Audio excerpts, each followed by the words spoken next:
Welcome to Lesson 11 of Applied Physics.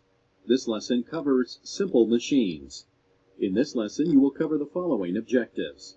Study and understand theory behind the 6 simple machines, including the inclined plane, lever, pulley, wedge, screw, and wheel and axle, and be able to calculate and understand mechanical advantages gained from using simple machines. A simple machine is a mechanical device that changes the direction or magnitude of a force. In general, they can be defined as the simplest mechanisms that provide mechanical advantage, also called leverage. Usually the term refers to the 6 classical simple machines which were defined by Renaissance scientists. Although your textbook has information specifically detailing each of these machines, Wikipedia has an excellent organized presentation which can be easily referenced here. Click on each simple machine for more information.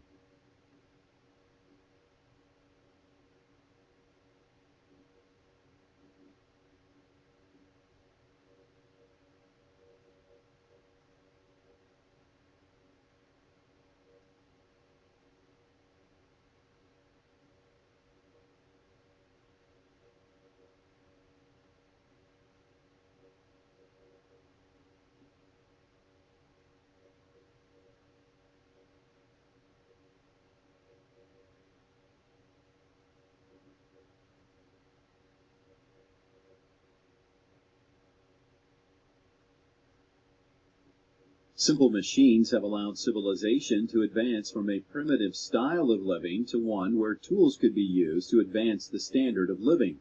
Simple machines give a mechanical advantage. This advantage can be when machines change the force or distance needed to do the work. The simple machines you will investigate are the inclined plane, including the wedge and screw, the lever, 3 kinds, pulleys, single and multiple combinations, and the wheel and axle, including gears. Before you start your assignment, we will look at one model that can explain all simple machines. This model will use the concept of work. Since there are different kinds of simple machines and numerous examples of their use in the real world, we will use a box to represent the machine. Does your mind feel somewhat boggled? Try thinking about the following animation when you try and examine the features of a simple machine. The next few pages will use this graphic. For any machine, there is a work input. This is the work done on the machine. There is also a work output, which is the work that the machine does to accomplish its job. But for any real machine, the work put into the machine is always less than the work that is obtained from the machine. In physics, this effect is measured by a quantity called efficiency. Efficiency is the comparison of work output to work input. Differences between the work output and the work input are caused by friction. This concept is explained in detail later in this module. For this application, we will assume the efficiency is 100%. The angle between the force and the displacement can vary, but it does not affect the real operations of the simple machine. It affects the value of work, but not how the machine does its job. Therefore, let us simplify the mathematics and pick sub 1 equals sub 2 equals 0 degrees. This makes cosine 1 equal cosine 2 equal 1. The force and displacement will be in the same direction. In the discussion that follows, the input force, displacement, and angle are given the subscript 1, and the corresponding output quantities a subscript 2. Remember that the input work equals the output work for 100% efficiency. This means that the values of capital F sub 1 and capital F sub 2, or lowercase r sub 1 and lowercase r sub 2, or sub 1 and sub 2 can be different, but when put into the formula, the two sides must be equal. We are now ready to explain how a simple machine works. With 100% efficiency, work input equals work output, so this equation, which is in the form of a ratio, illustrates the two major purposes of simple machines. It involves the comparison of the force input to the force output and the displacement input to the displacement output. The first purpose can be stated as follows. The output force is larger than the input force, but input displacement is more than the output displacement. This type of machine is used when a larger force is needed than what is available. Because F sub 2 is greater than F sub 1, a larger force is coming out of the machine than is being put into it.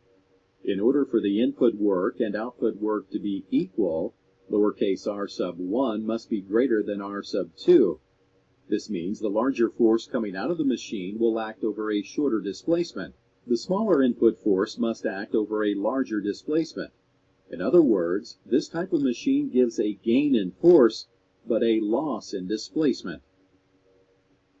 The second purpose of a machine can be stated as follows. The displacement is larger than the input displacement, but the input force is larger than the output force. This is the type of machine needed when more motion is needed in the output and a loss of force is not a concern. Here R2 is greater than R1, but to keep the input and output work equal, it is necessary for F1 to be greater than F2. The input to the machine is a larger force over a smaller displacement. The output is a smaller force that acts over a larger displacement. This type of machine gives an advantage or increase in displacement or movement, but a loss in the force that can be applied. Your instructor will give you specific instructions for carrying out an investigation of simple machines being used in the real world. They may be part of more complicated machinery. You will analyze them in terms of input and output as explained in our model. Take a look at this button. Do you think they really make this claim? Beware of anything that says 100% efficiency. Remember, in physics, there is no free lunch. Efficiency can be defined as the ratio of the useful energy output to the total energy the system started with initially. A typical car is approximately 14% efficient, which means that only 14% of the energy stored in the gasoline actually takes you down the road. Let's take a look at a sample problem. A spring-loaded mechanism is designed to shoot a ball straight up into the air, so kids can practice their batting skills. The spring in the gun has a spring constant of 400 newtons per meter and shoots a light ball of mass 0.1 kilograms. When fully cocked, the mechanism's spring is compressed a distance of 10 centimeters, and the ball reaches a maximum height of 1.2 meters above its starting position. On your own, determine what is the efficiency of the mechanism. Next, identify and calculate the initial and final energies. In this situation, the initial energy is spring potential energy and the final energy is gravitational potential energy. Finally, calculate the efficiency.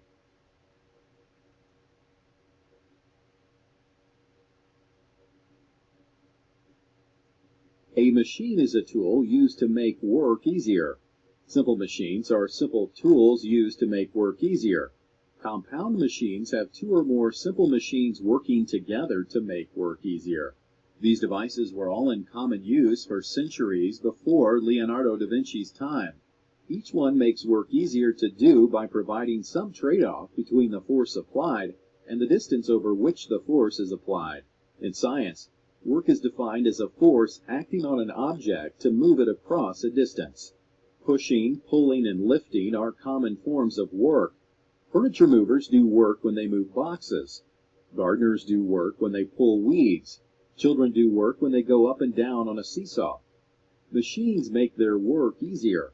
The furniture movers use a ramp to slide boxes into a truck. The gardeners use a hand shovel to help break through the weeds. The children use a seesaw to go up and down. The ramp, the shovel, and the seesaw are simple machines. An inclined plane, even though it may not look like a machine, it is. When thinking of an inclined plane, you can think of something that makes it easier to slide a load upward than to lift it directly. For example, a ramp may be used when loading or unloading heavy objects out of a delivery truck. Can you think of any other examples of an inclined plane, whether at home or at school? Let's experiment. What will take less work? lifting a load straight up to the height of a chair, or pulling the load up a ramp. Which method requires less work and why? A plane is a flat surface. For example, a smooth board is a plane. Now, if the plane is lying flat on the ground, it isn't likely to help you do work. However, when that plane is inclined or slanted, it can help you move objects across distances. And that's work. A common inclined plane is a ramp. Lifting a heavy box onto a loading dock is much easier if you slide the box up a ramp, a simple machine. A wedge is closely related to the inclined plane. A wedge can be used to lift a heavy load over a short distance or to split things into two pieces. Instead of using the smooth side of the inclined plane, you can also use the pointed edges to do other kinds of work. For example, you can use the edge to push things apart. Then the inclined plane is a wedge. So a wedge is actually a kind of inclined plane. An X-blade is a wedge. Think of the edge of the table. It's the edge of a smooth, slanted surface. That's a wedge.